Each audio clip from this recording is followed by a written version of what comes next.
Agora no ar, o nosso bate-papo sobre qualidade de vida com a coach de emagrecimento, Jussara Munareto. Em pauta hoje, o jejum intermitente. A gente vai saber como ele funciona e como ele pode nos auxiliar no emagrecimento, Jussara. Com certeza. Uma grande ferramenta. É uma estratégia para redução de peso, né? É uma estratégia hoje em dia bem tranquila de ser utilizada e tem várias vantagens, né, no emagrecimento, tá?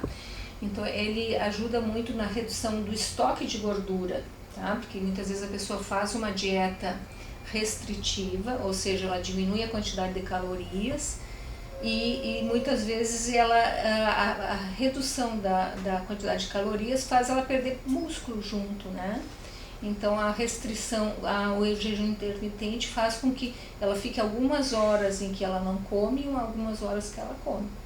E esse jejum faz com que ela não fica totalmente em jejum, ou seja, fica com uma alimentação mais ou menos equilibrada, mas fica algumas horas sem comer e o corpo daí usa um pouco daquelas calorias de reserva para emagrecer. Então é utilizado realmente os estoques de gordura, tá? Vai queimando essa gordura. Isso, então o médico que ele ganhou, um médico japonês chamado Yoshinori Ohsumi, que é um nome bem complicadinho, e ele foi o vencedor do Prêmio Nobel em 2016, que associa então o jejum intermitente com um maior rejuvenescimento dos telômeros, né? Então a gente tem uma parte do nosso cromossoma que faz a multiplicação celular e ele comprovou através de estudo científico que existe um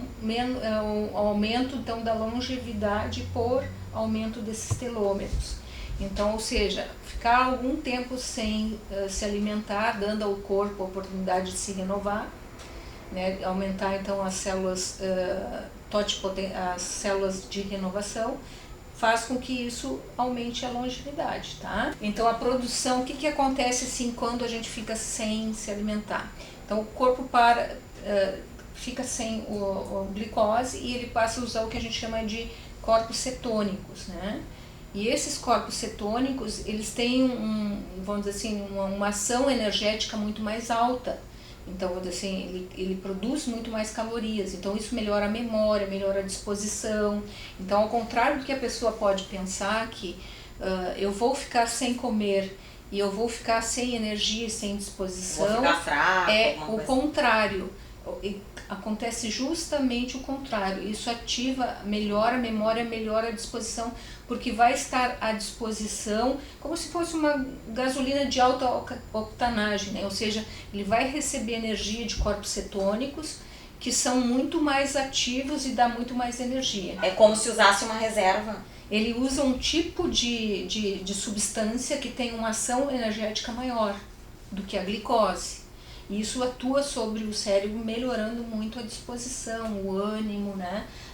E ele consegue controlar melhor a glicemia, porque daí não vai ter glicose à disposição e somente corpos cetônicos, que é diferente então é a cetose, mas não é cetoacidose, que é uma outra condição.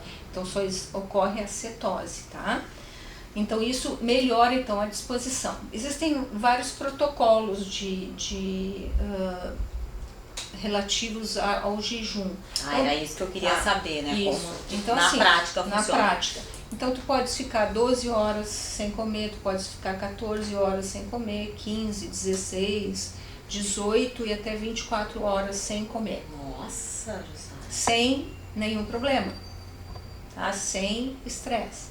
Ou seja, só que o jejum de 24 horas, ele precisa ser feito no máximo 2 vezes por semana, para não haver agressão para o organismo. Tá? Esse número de horas não são todos os dias.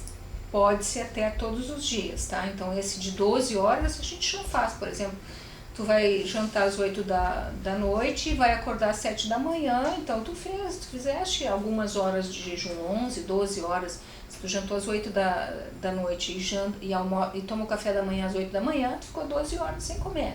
Epa, já faço um jejum. Já está encaixado o jejum.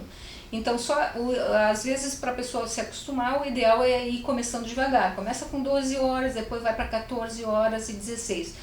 O jejum mais comum hoje em dia, que tem uma resposta ótima, é o jejum 16-8. O que é o jejum 16-8? É 16 horas sem comer nada, pode tomar água, pode tomar chá, pode tomar café sem açúcar. Líquidos pode. Líquidos à vontade, de preferência tomar bastante líquido, tá? Então ele pode fazer, ir progredindo de 12 para 14, para 16, para 18 e pode fazer até 24 horas sem trazer nenhum prejuízo para a saúde, tá? Então mais ou menos aqui está colocado, então um jejum de 8 horas, então a janela em que a pessoa pode comer. Então, o que é para a pessoa entender de uma maneira mais fácil? Então, por exemplo, ela prefere não comer à noite, por exemplo. Tem pessoas que têm facilidade de poder ficar sem comer à noite. Então, ela pode tomar o café da manhã, então pode ela ficar comendo das 8 até as 16 horas. Então, aí tem 8 horas de uma janela comendo. Então, das 8 da manhã às 4 da tarde ela come. Então, toma o café da manhã, pode comer uma fruta no meio da manhã, almoçar e faz um lanche mais reforçado, um omelete lá pelas 4 da tarde. E depois das 4 da tarde não come nada. Então, ele fica 16 horas sem comer e 8 horas comendo. Ou, se a pessoa prefere, ela pode fazer aquele jejum da manhã. Então, ou seja, faz o intervalo entre as 8 da noite até, então ele vai comer do meio, a pessoa não tem problema de comer de manhã, tá? Então ela pode começar a comer ao meio-dia e vai até as 8 da noite, tá? Então, eu prefiro não tomar café da manhã. Tem pessoas que adoram tomar café da manhã. E tem outros que não se importam. Então a pessoa que não tem problema, ela pode fazer, então, almoçar, fazer um lanche da tarde e jantar às 8 da noite. Então, ou seja, ela teve uma janela do meio-dia às 8 da noite. Então, as pessoas podem escolher o horário que fica melhor para fazer o seu jejum intermitente. Então, ela pode comer numa faixa de 8 horas. Tá? Se a pessoa levanta às 9 da manhã, pode ser das 9 às 5. Tá? Então, das 9 da manhã até as 5 da tarde dá 8 horas que ela pode comer. Daí, às 5 da tarde em diante, não come. Então, o melhor jejum intermitente seria o ideal de 8 a 16 horas. 16 horas sem comer, 8 horas comendo. Tá? E comendo normal, sem excessos, direitinho. Sim, tá? Comportados. Que é isso que é o mais importante, então. tá bom? Tá. Então, assim, o que se diz assim, então, por exemplo, se a pessoa prefere fazer um jejum do meio, comer do meio-dia às 8 da manhã, às 8 da noite, né? Então, do meio-dia às 8 da noite. Então, de manhã, ela pode tomar água, tomar chá, comer até limão ela pode utilizar, tá bom? E água saborizada. E depois, ao meio-dia, então, faz uma refeição leve, peixinho, saladas, né? Legumes, certo? E a partir até as 8 da noite, então, ela pode comer comidas mais naturais, que é o melhor, né? Que até para não ficar pesada. E a partir das 8 entra de novo a água, o chá, tá bom? Obrigada, Jussara Munareto, por mais essas grandes dicas.